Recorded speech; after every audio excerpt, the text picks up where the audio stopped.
అక్కడి నుంచా?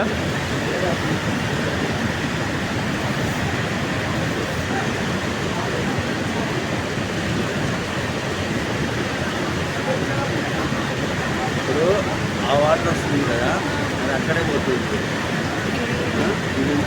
రెండు కలర్లు ఉన్నాయన్నారు కదా, ఇది సరస్వతి నది. కలర్ వాటర్ వేరే ఉంది, అది వేరే ఉంది. ఇక్కడి నుంచి 2 కిలోమీటర్లు మాత్రమే కనిపిస్తుంది. ఇంకా ఇండియాలో ఎక్కడా కూడా సరస్వతి నది క్లియర్గా కనిపించదు. వాళ్ళు అన్నారు కదా, భారతదేశం మొత్తం మీద సరస్వతి నది కనిపించే ప్రాంతం ఇది ఒకటే. బదరీ దగ్గర మన అనే గ్రామం దగ్గర. ఏమో అక్కడనే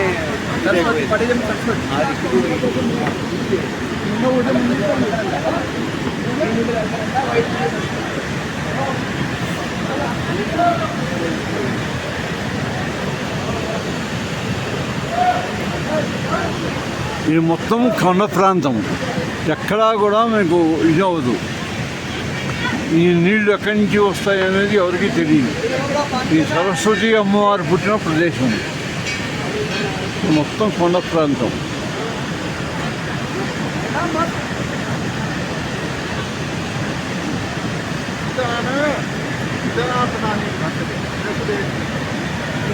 చాలా విశేషమైనది. మనం భారతదేశంలో ఎక్కడా కూడా చూడలేనటువంటి ప్రదేశం.